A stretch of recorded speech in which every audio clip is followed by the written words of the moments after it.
pasti akan membawa saudara kepada level-level yang berikutnya. Jadi saudara bukan hanya sebagai pendengar saja, tetapi Tuhan menginginkan saudara menjadi pelakunya. Kenapa? Ketika saudara akan melakukan firman Tuhan, disitulah letak kekuatan kita. Kemampuan kita melakukan dalam hidup ini, itu biasa saja. Banyak orang ketika saya temuin, pada akhirnya mereka menyerah. Tapi saya kasih tahu, orang yang hidup bersama dengan Tuhan, itu seperti Nabi Habakuk. Dia akan terus naik dan dia katakan dia akan beria-ria walaupun dia tidak mengalami berkat. Tapi dia bilang di dalam Tuhan, dia akan beria-ria karena Tuhan memberi kekuatan kepada dia. Dan hari ini saya percaya saudara, ketika saudara levelnya naik, ya, ketika level iman saudara naik, di situ saudara akan mengalami banyak hal berkat dari Tuhan. Siapa yang mau naik levelnya? Semakin mencintai Tuhan. Amin. Saya berdoa dalam nama Yesus terjadi hari ini. Oke. Baik, hari ini kita akan berbicara. Saya pernah berbicara tuh tahun 2018 awal tentang mendengar. Saya ingat itu. Tapi tiba-tiba waktu saya menyiapkan, waktu saya masih di Bekasi kemarin, saya bilang gini, saya pasti diminta untuk sampaikan firman Tuhan. Karena saya tahu maksudnya gini, dalam hati kita, ketika kita cinta Tuhan, Tuhan tuh menyediakan segala sesuatu. Saya melayani kadang-kadang ada orang-orang yang dari latar belakang miskin pun, saya akan merasakan bahwa nanti Tuhan akan bawa ke situ. Dan itu sudah saya biasa lakukan gitu. Nah tapi ketika saya berdoa itu, Tuhan taruh di hati saya, berbicara soal mendengar. Kenapa? Mendengar itu sangat penting sekali. Telinga. Saya punya permasalahan dengan telinga akhir-akhir ini, yang lalu bulan Februari yang lalu. Ketika saya tidur, telinga sebelah kanan dia bunyi. Oke, saya berdoa, saya pikir ini biasa. Lalu tiba-tiba besoknya lagi sebelah kiri bunyi. Dari Februari sampai hari ini dia tidak berubah. Lalu saya ke dokter THT. Saya duduk, diperiksa semua di Jakarta. Kalau di sini kurang lengkap ya, maaf. Tapi di Jakarta itu dia sampai dites. Nada dasarnya dites, ting ting ting, saya sampai kecil-kecil kiri kanan sama. Lalu lihat grafiknya, dia bilang ini namanya sedang terjadi ketulian.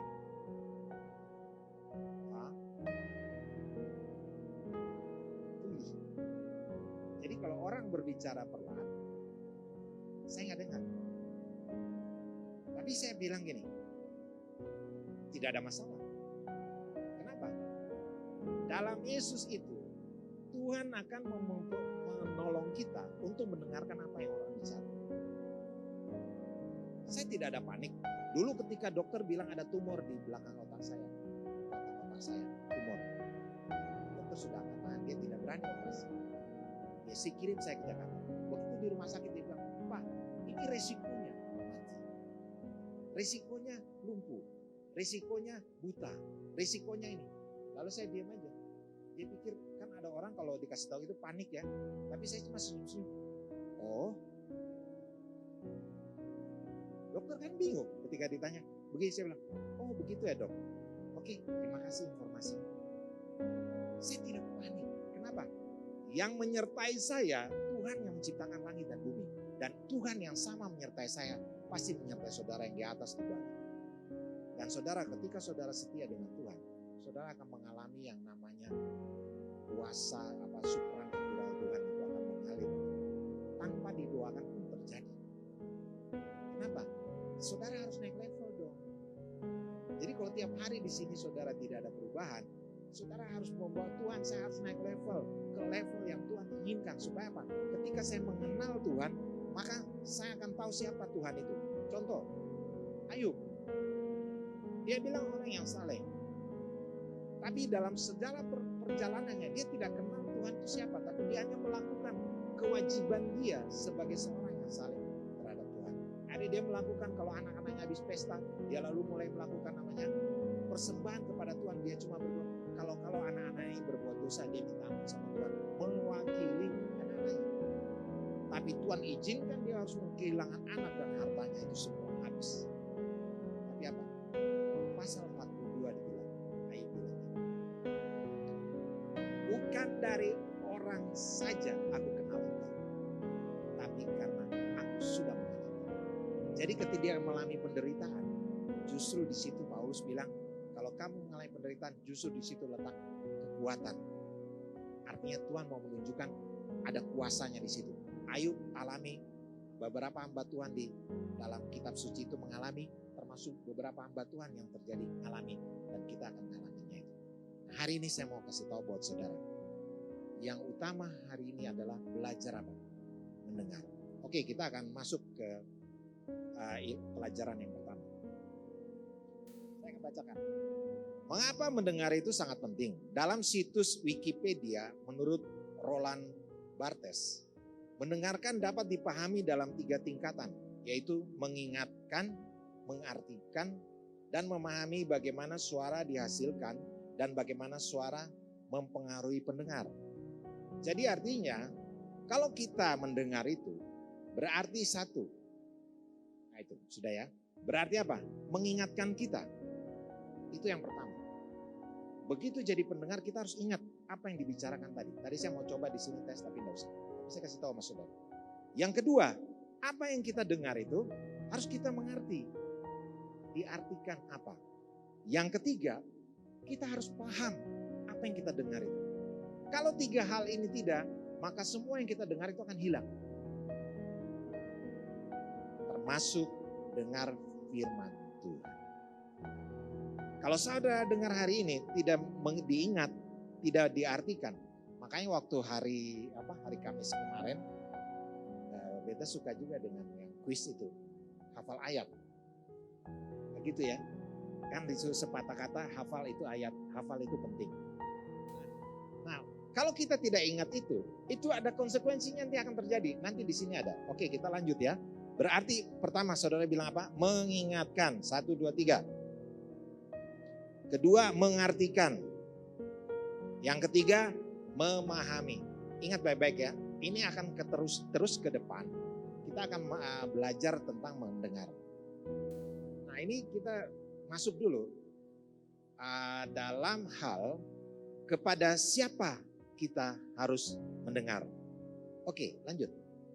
Yang pertama, mendengarkan Tuhan. 1 Samuel 15 ayat 22 dibilang, tetapi jawab Samuel, apakah Tuhan itu berkenan kepada korban bakaran dan korban sembelihan sama seperti kepada mendengarkan suara Tuhan? Sesungguhnya mendengarkan lebih baik daripada korban sembelihan, memperhatikan lebih baik daripada lemak domba-domba jantan. Apa yang tadi Kristi bagi itu betul, wajib saudara lakukan. Karena perpuluhan itu wajib, persembahan itu juga ada sukarela dan banyak hal di situ dalam sekali soal persembahan. Kenapa Tuhan lakukan itu? Supaya Tuhan melihat kesetiaan seseorang terhadap hal yang demikian. Baru nanti Tuhan ganti 100, ada yang 30, ada yang 60, ada yang 100 kali lipat. Tuhan itu tidak pelit saudara.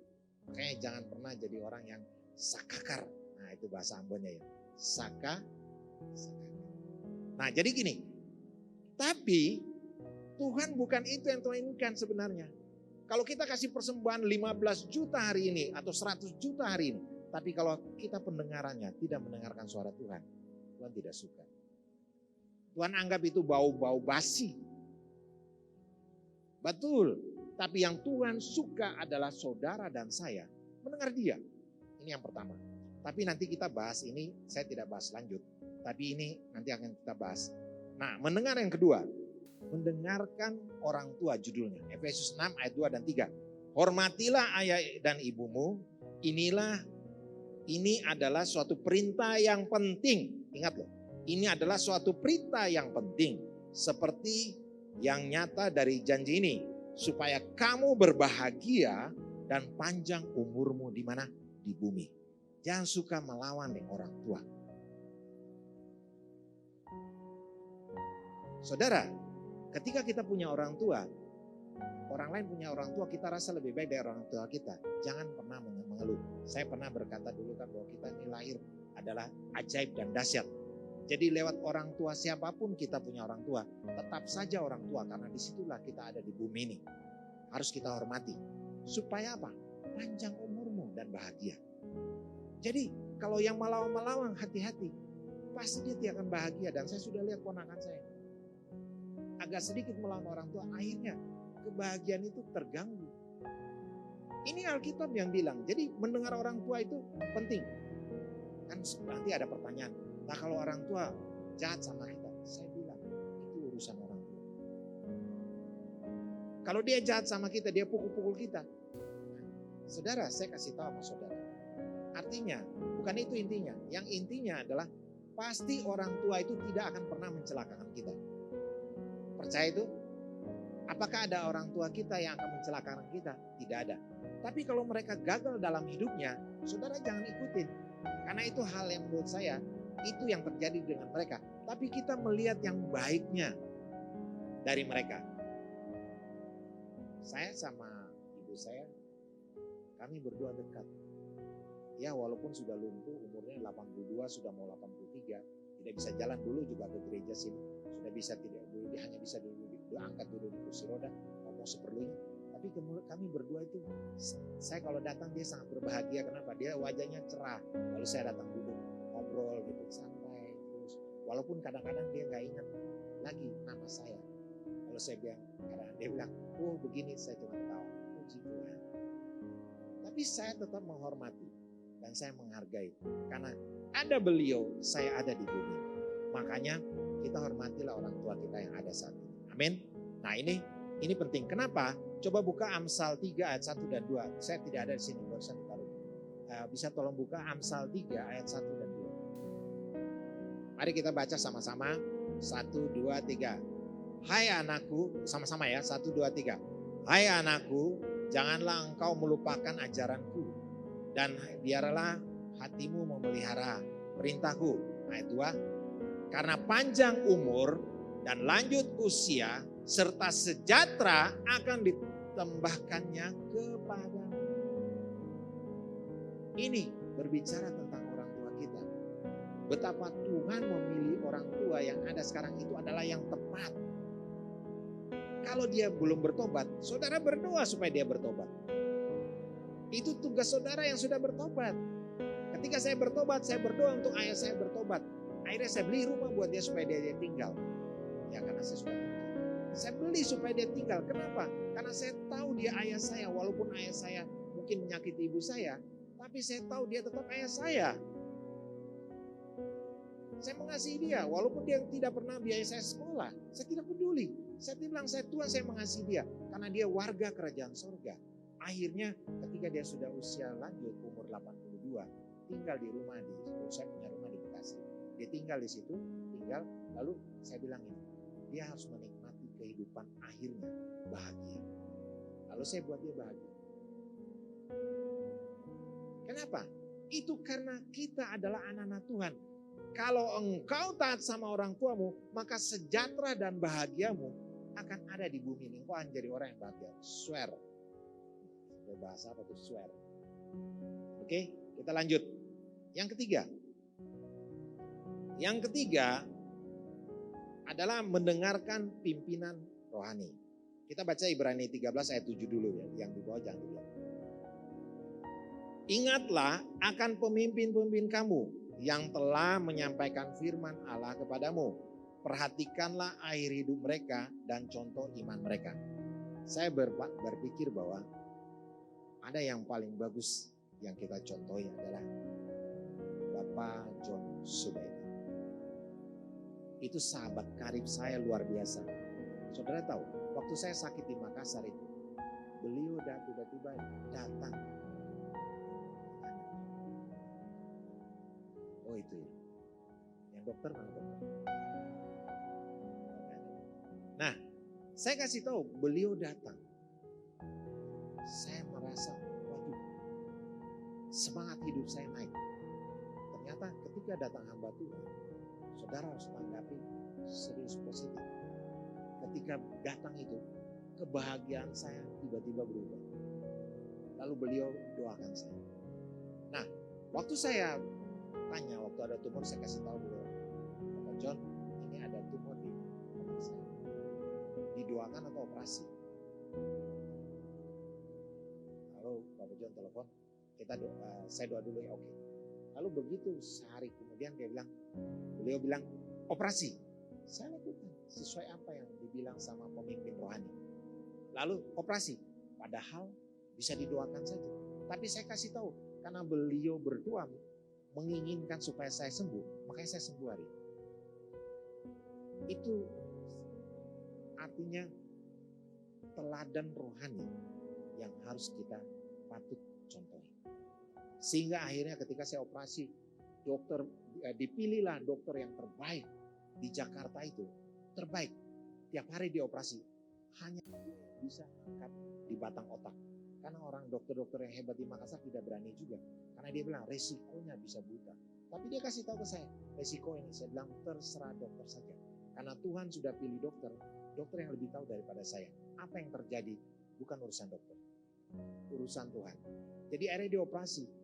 Semua beres. Kalau saya cerita nanti panjang, udahlah. Nanti kapan-kapan saya akan bersaksi ya.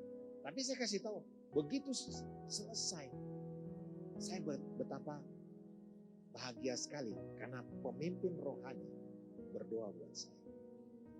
Jadi saudara, di sini ada pemimpin rohani, ada Pastor Eli, ada Pastor An, ada Pastor Lady. Saudara, dengar mereka. Hai anak muda, dengarlah mereka. Ini penting. Kalau ada pemimpin komsel, boleh dengar, tapi yang lebih penting 3 orang ini. Kenapa? Karena Tuhan sudah pilih mereka menjadi pemimpin atas kalian. Yang di atas, yang di bawah. Jadi, jangan ngelihat manusianya, jangan. Tapi lihat apa yang Tuhan sudah pilih, pemimpin rohani itu. Mereka berdoa menjaga kita. Nah, saya mau ngasih tahu itu. Kenapa demikian? Nah, ini ada tips sedikit buat pemimpin rohani.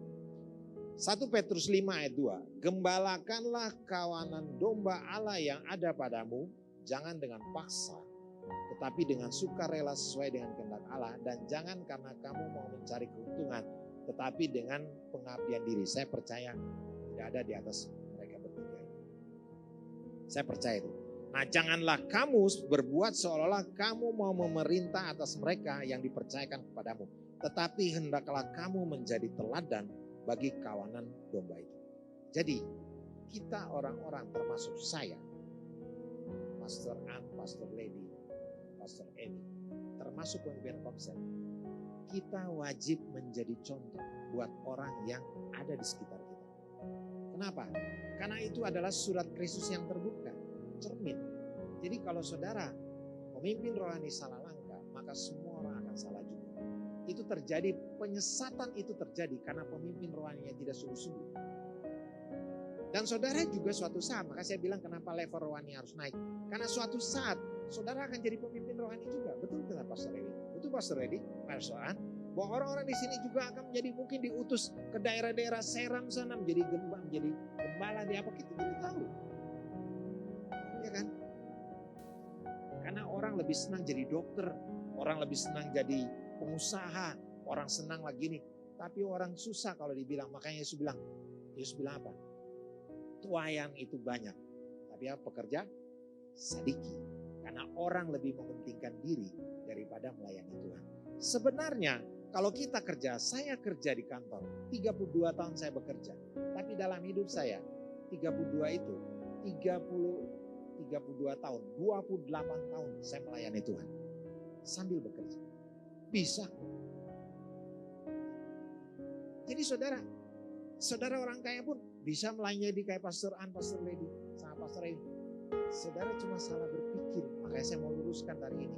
Dengar firman Tuhan baik-baik. Yohanes 6 ayat 26 dan 27.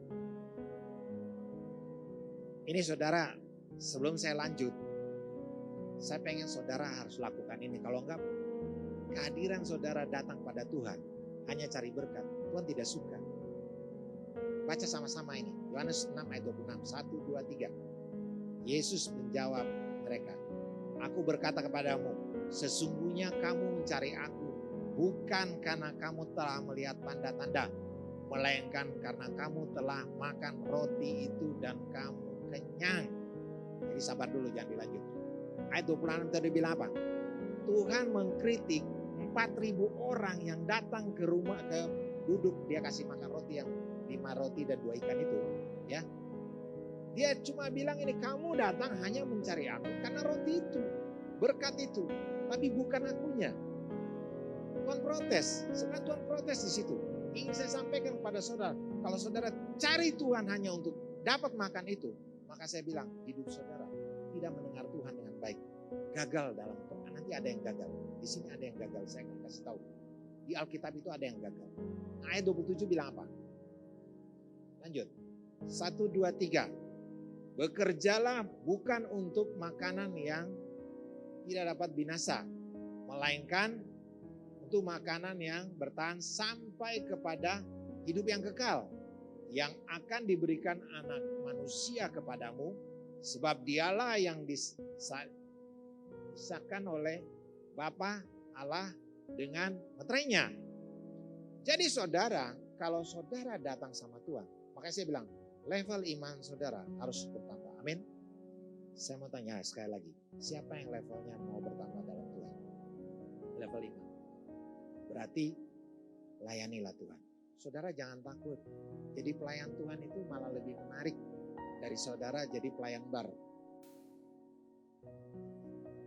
Lebih sadis ngomongnya kan.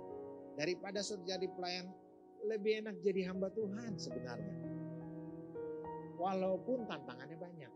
Tapi saya kasih tahu, yang menyertai kita siapa? Beda. Kalau saudara di kantor, yang menyertai kepala kantor. Kalau dia pensiun, siapa yang menyertai saudara? Ayo, buktikan. Tidak ada.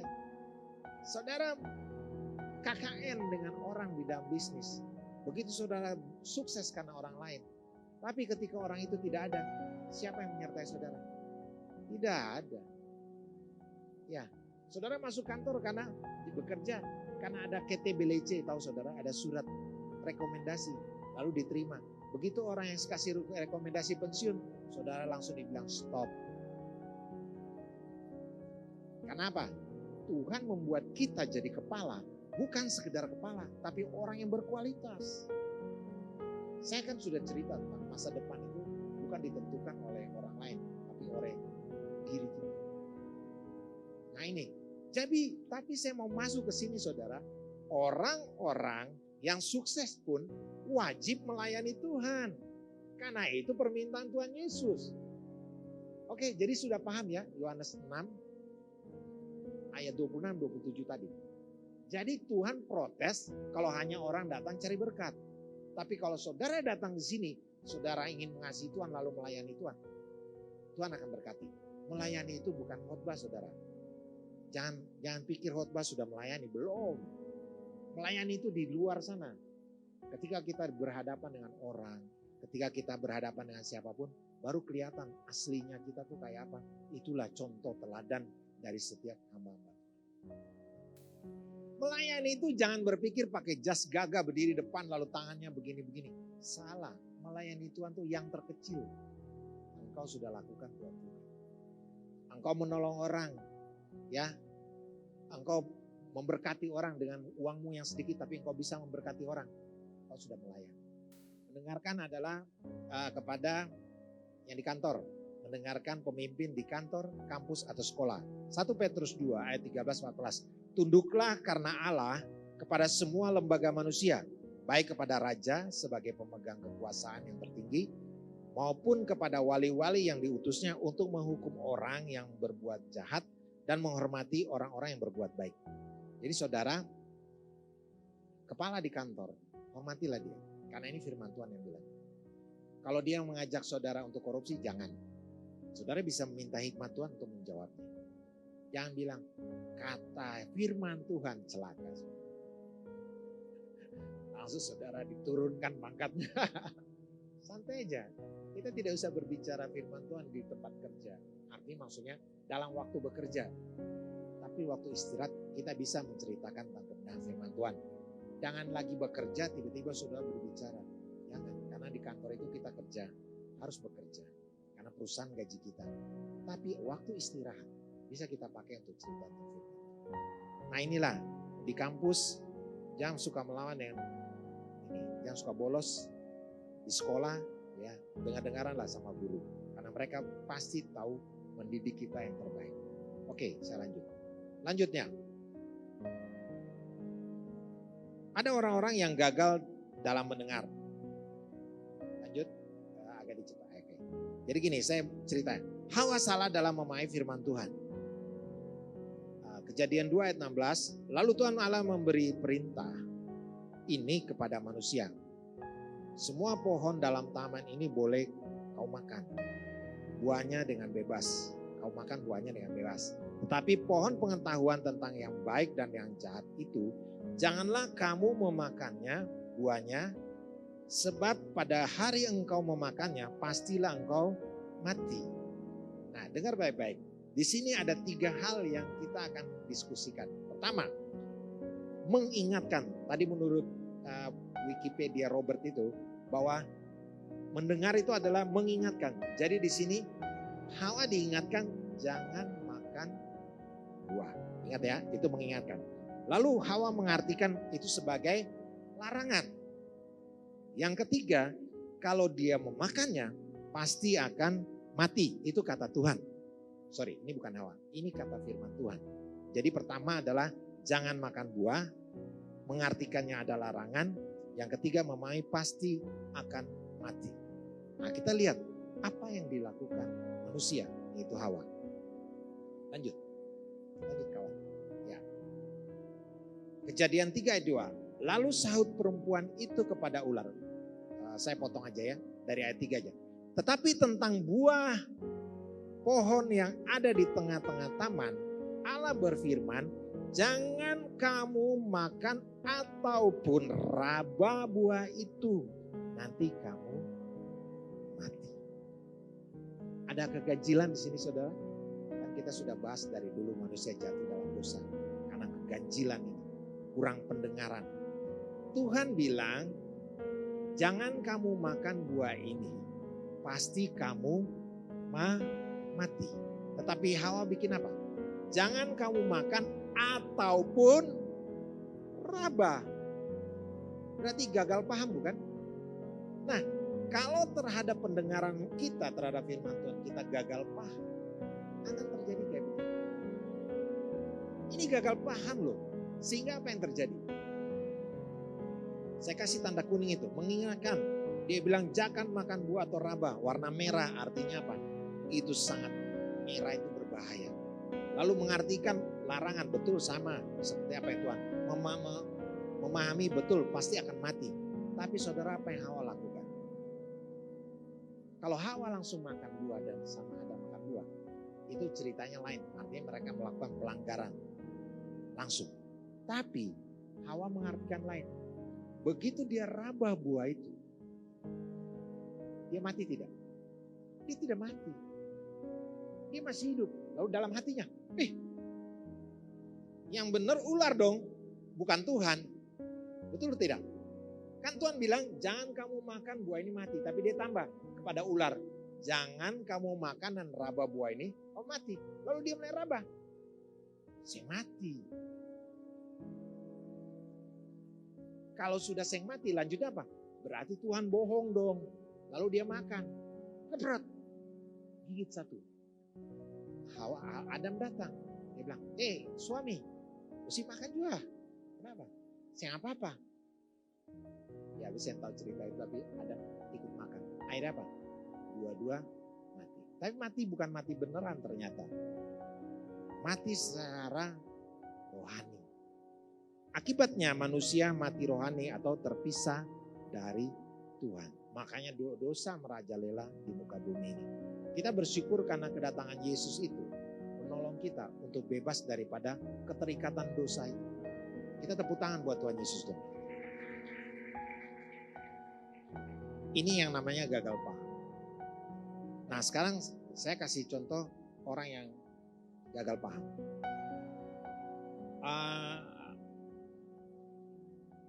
Hakim-Hakim 16 ayat 16 sampai 17b 19. Saya bacakan saja ya.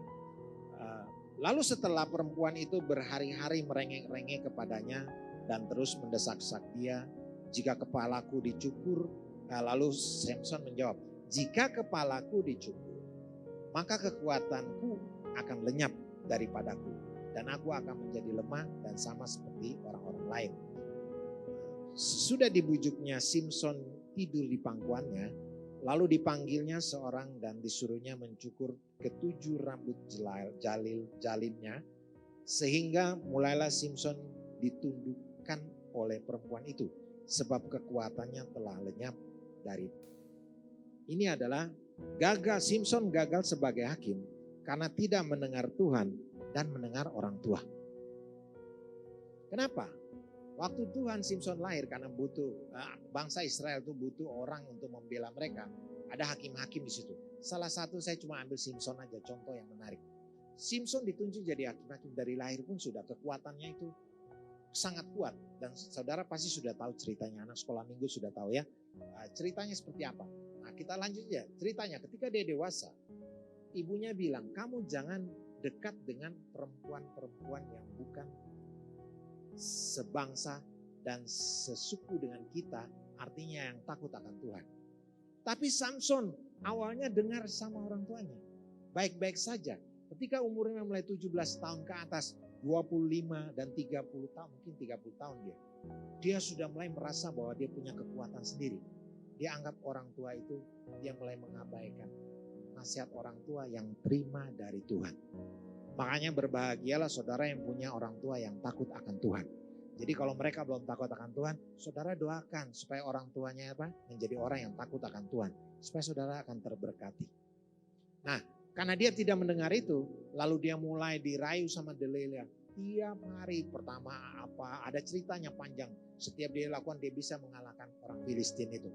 Tapi saudara, berhari-hari Alkitab bilang, karena hatinya bukan lagi kepada Tuhan, mendengar Tuhan sama orang tua.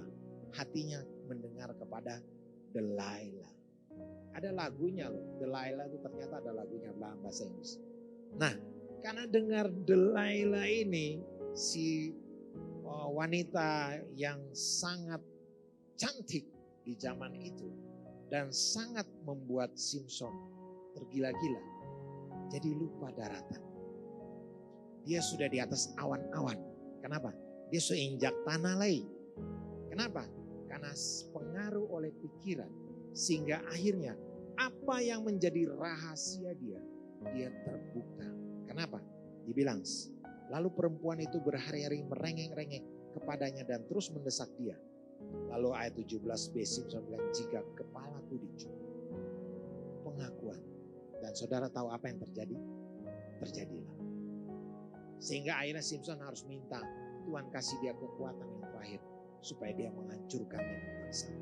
Akhirnya Tuhan mengasihi dia, Tuhan kasih. Tapi sayang, masa saudara harus mengalami kayak Simson? Di tengah jalan mengikut Tuhan, sudah sukses, tahu-tahu karena hal yang lain, saudara mulai keluar, tidak mau datang lagi ke sini, tidak mau datang lagi ke gereja. Itu mirip dengan Simson kasus.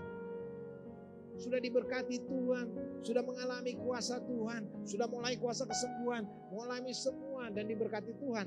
Tapi begitu sudah mulai dompet penuh, sudah mulai mobilnya gonta-ganti. Saya sudah ganti mobil berapa kali. Ini bukan cerita sombong, tapi apa? Itu anugerah Tuhan. Tapi saya anggap itu, ketika saya melayani Tuhan, saya anggap itu semua sampah. Lalu saya mulai jual satu-satu karena saya tahu banyak orang miskin di sekitar saya.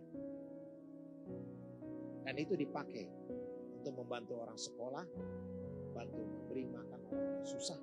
Saya cerita ini kenapa? Tadi Kristi sudah awal lakukan itu. Dan saya kasih tahu, saya dengan saya melakukan itu, bukan saya tambah miskin. Malah saya merasa berkat banyak sekali sampai saya bingung. Kenapa? Itu karena kita mau dengar Tuhan. Dan ini mendengar orang. Saudara, ketika saudara seperti Samson, maka kehidupan saudara akhirnya akan menjadi sesuatu yang sia-sia. Sia-sia, benar. Makanya saya berdoa hari ini, biarlah Tuhan berbicara. Jadilah orang yang taat sama Tuhan. Amin. Amin. Saudara taat sama Tuhan. Siapa yang taat sama Tuhan? Taat sama Tuhan. Di atas. Nah begitu. Kenapa? Orang yang taatlah yang diberkati. Kita lihat gagal yang kedua.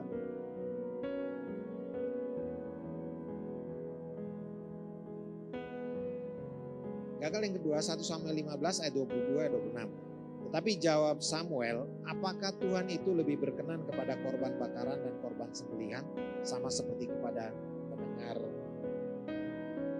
suara Tuhan? Sesungguhnya mendengarkan lebih baik daripada korban sembelihan, memperhatikan lebih baik daripada lemak domba-domba jantan. Tetapi jawab Samuel kepada Saul, aku tidak akan kembali bersama-sama dengan engkau, sebab engkau telah menolak firman Tuhan. Sebab itu Tuhan telah menolak engkau sebagai raja atas Israel. Dan ini judulnya adalah gagal sebagai raja karena tidak mendengar Tuhan dan hambanya. Tadi saya sudah bilang, kalau hamba Tuhan sudah berdoa, saya ingat kemarin Mama Leni sampai menangis bilang, sudah berdoa supaya sukses saudara didoakan di sini. Dengarlah hamba-hamba Tuhan. Jangan saudara sudah sukses lupa sama hamba Tuhan. Bukan lupa tidak kasih berkat. Mereka saudara nggak kasih berkat juga mereka diberkati kok. Saudara tidak datang kasih persembahan apa mereka akan miskin? Tidak. Saya kasih tahu hamba-hamba Tuhan itu Tuhan yang pelihara. Nah ketika saudara tidak dengarnya, kehidupan saudara akan bisa kacau. Saya mewakili orang bekerja. Karena saya bekerja, ya pastoran ya, saya mewakili dua-dua ya, hamba Tuhan dan bekerja. Saya bekerja 32 tahun. Apa yang saya bagikan itu tadi, saya belajar menaatinya. Dan saya menghormati hamba-hamba Tuhan di atas saya.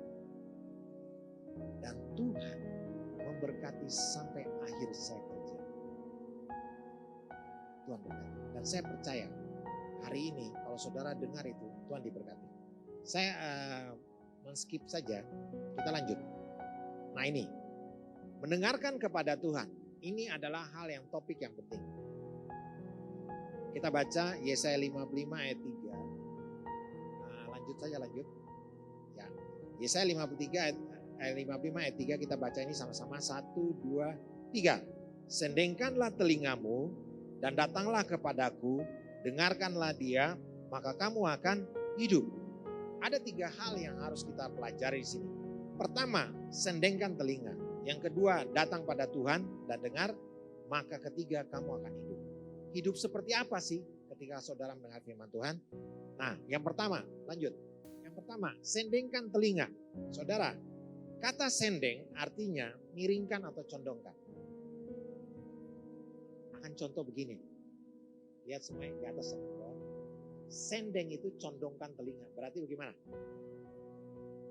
Beta ini kan, beta sudah bilang beta sendengar tuh.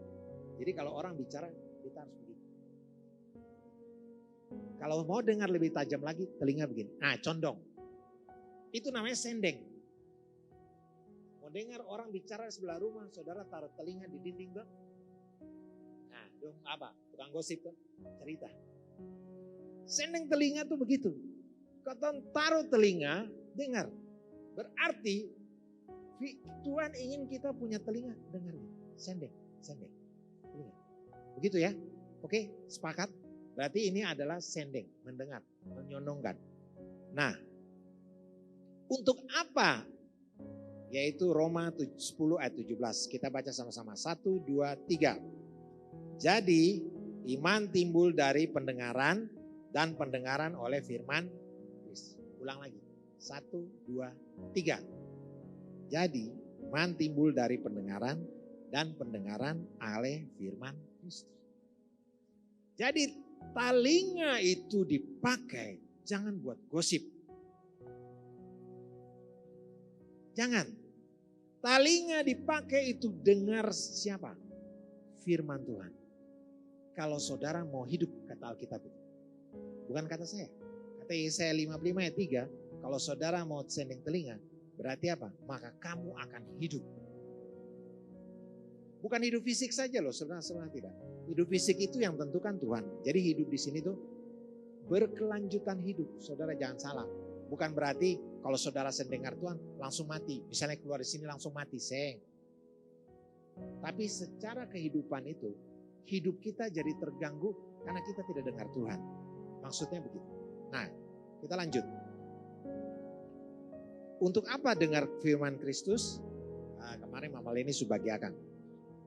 2 Timotius 3 ayat 16 segala tulisan diilhamkan Allah memang bermanfaat untuk mengajar, menyatakan kesalahan, memperbaiki kelakuan, dan mendidik orang dalam kebenaran. Jadi kalau saudara mendengarkan sendengkan telinga itu saudara sedang apa? Untuk diajar, untuk dicatatkan kesalahan. Firman itu akan memperbaiki kelakuan dan mendidik orang dalam kebenaran. Firman Kristus itu fungsinya ada 4 itu tadi. Sehingga membuat saudara menjadi orang yang lebih hari, lebih berubah, makin hari makin baik. Itu firman Tuhan. Manusia tidak bisa merubah manusia. Hanya Roh Kudus yang bisa merubah kita. Rohnya Tuhan itu yang akan merubah kita. Bukan pemimpin kita. Tapi pemimpin kita mengarahkan kita kepada kebenaran firman Tuhan. Supaya hidup kita berubah. Supaya apa? Supaya kita tahu siapa Tuhan yang kita sembah. Siapa Tuhan yang menyertai kita. Siapa Tuhan yang memberkati kita. Supaya kalau kita tahu itu, maka cinta kita akan Dia tidak akan pernah berkurang. Amin. Oke. Yang kedua, Mazmur 119 ayat 9. Kita baca sama-sama. 1, 2, 3. Dengan apakah seorang muda mempertahankan kelakuannya bersih, dengan menjaganya sesuai dengan apa? Firman-Mu. Berarti telinga kita pasang untuk dengar firman Tuhan untuk menjaga kelakuan anak muda apa? Bersih. Siapa yang di sini merasa masih muda? Siapa ada yang kata? Ada. Kita masih muda. Atas, siapa yang masih muda? Amin. Nah, silakan turun. Terima kasih. Tepuk tangan buat anak-anak muda. Luar biasa. Tuhan pasti berkati saudara. Nah, kalau anak-anak muda ini jaga dirinya dengan firman Tuhan, maka dia akan hidup. Hidup seperti apa? Nanti kita lanjut. Standar tadi ya. Lanjut ya. Bagaimana cara kita mendengar firman Kristus? Kita mendengar firman Kristus saat teduh ketika kita baca Alkitab. Sekarang pertanyaan, siapa yang tiap hari baca Alkitab? Angkat tangan. Terima kasih Tuhan berkati. Saya berdoa. Yang kedua, sewaktu beribadah di gereja, kita dengar firman Tuhan. Yang ketiga, suatu waktu kita beribadah di Komsel, yang hari Kamis. Jadi,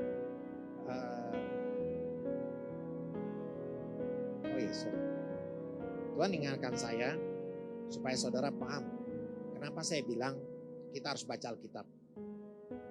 Barusan Roh Kudus ngomong ke saya. Tolong buka Matius 4 ayat 4. Ada tertulis, manusia hidup bukan dari roti saja, tetapi dari setiap firman. Jadi ini, kalau siapa yang mau hidup, baca Alkitab tiap hari. Amin. Sekarang mau tanya ulang, siapa yang mau baca Alkitab tiap hari? Mau hidup. Kalau yang tidak mau hidup, tidak apa-apa. Nanti besok pulang, lalu keluar dari sini Tuhan bilang, oh saya mau hidup toh. Sudah, selesai sudah. Bercanda. Saya tidak berdoa untuk itu. Saya selalu berdoa, Tuhan menyadarkan kita. Supaya kita jadi orang lebih baik dan diberkati. Maafkan kalau kata-kata saya seolah-olah menyinggung perasaan saudara. Maafkan saya, tapi Alkitab yang bilang, manusia hidup bukan dari roti saja. Jadi harus dibaca. Oke, kita lanjut. Yang kedua, datang pada Tuhan dan dengarkan Dia. Lanjut. Kita buka Yohanes 15 ayat 5. Kita baca sama-sama. 1, 2, 3. Akulah pokok anggur dan kamulah ranting-rantingnya. Barang siapa tinggal di dalam aku dan aku di dalam dia, ia berbuah banyak. Sebab di luar aku kamu tidak dapat berbuat. Yang kedua, kalau saudara tidak mendengarkan apa kata firman Tuhan, apa kata kitab suci, karena saudara tidak punya kekuatan. Yesus bilang, di luar aku, kamu tidak mampu menyelesaikan. Lalu kamu bilang, saya bisa kok. Enggak apa-apa, Tuhan juga tidak larang. Silakan, Tuhan tidak pernah larang kita untuk bekerja, jalankan sendiri. Tapi apa? Alkitab bilang, ada orang jalan dia bilang menuju. Dia bilang jalan ini menurut dia benar. Tapi ujungnya apa? Maut. Maut itu bukan kita binasa, tidak. Gagal. Bukan hanya itu saja. Ada orang menganggap dirinya bisa kok. Tapi ujung-ujungnya apa? Ketika umur 25, dia berjuang. Begitu umur 50, gagal dia. Tidak bisa balik ke umur 25 lagi. Nah, lebih baik sebelum saudara mengalami kegagalan, lebih baik datang sama siapa? Sama Yesus, sama Tuhan. Artinya apa? Di luar dia kita nggak bisa berbuat apa-apa. Makanya itu harus dekat dan dengar dia supaya kita akan hidup. Oke, saya lanjut. Hidup seperti apa yang kita akan alami? Maka kamu akan hidup. Hidup seperti apa yang kita alami? Lanjut, nah itu ada gambar. Jadi Yohanes 10 ayat 10 dikatakan pencuri datang hanya untuk mencuri dan membunuh dan membinasakan. Aku datang supaya mereka mempunyai hidup dan mempunyai dalam segala kelimpahan. Saudara, yang mau hidup dalam kelimpahan siapa? Yang tidak miskin. Siapa yang mau? Angkat tangan. Puji Tuhan. Tuhan berkati. Makanya apa yang saya bilang tadi, baca tuh kalian punya Alkitab. Renungkan itu supaya apa? Hidup yang berkelimpahan. Yang kedua, lanjut. 1 Timotius 4 ayat 8. Jadi dibilang gini, 1 Timotius 4:8, latihan badani terbatas gunanya, tetapi ibadah itu berguna dalam segala hal karena mengandung janji, baik untuk hidup ini maupun hidup yang akan datang. Kan saya sudah bilang, mendengar firman Tuhan adalah melalui saat teduh, yang kedua melalui ibadah di gereja, yang ketiga melalui komsel.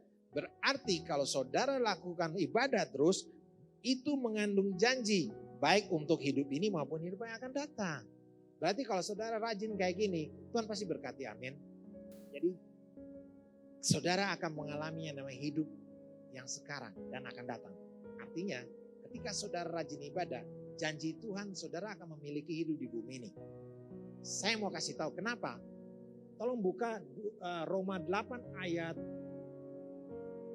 32. Nah ini kita baca sama-sama.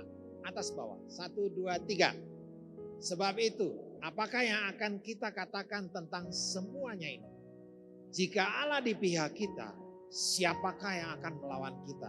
Tidak ada. Amin. Jika Allah di pihak kita. Jadi Tuhan bilang gini, kalau Tuhan sudah membuka, tidak ada yang bisa menutup.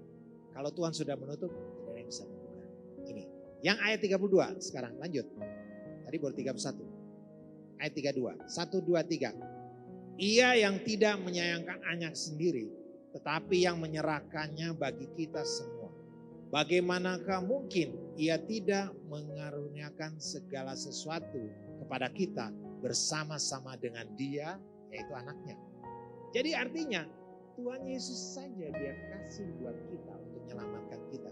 Masakan berkat-berkat yang ada sama di sorga itu tidak dikasih buat kita? Tidak mungkin. Berarti ketika kita percaya Yesus, terima Yesus, berkat di surga itu sudah disediakan. Tinggal saudara ngambilnya bagaimana? Ngambilnya, ya rajin berkomunikasi dengan yang punya.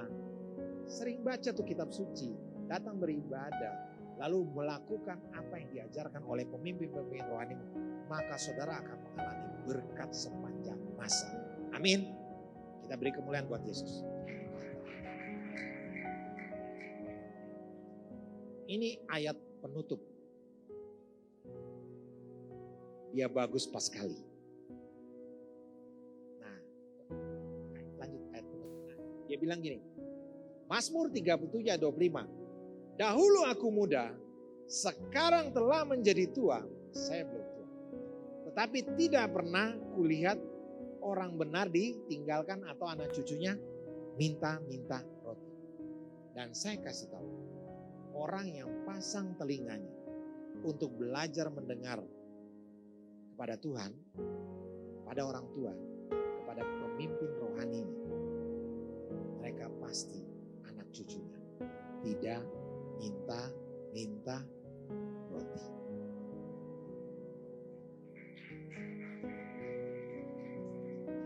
Ingat baik-baik yang di atas. Saudara harus percaya akan firman Tuhan, amin. Percaya? Maka anak cucu saudara tidak akan ada yang minta-minta roti. Dan saya percaya itu, saya merinding, saya bilang Tuhan, saya percaya anak-anak muda di sini, anak cucu dia mulai dari muda sampai dia tua, sampai dia punya cucu, dia tidak akan melihat anak cucunya minta-minta roti.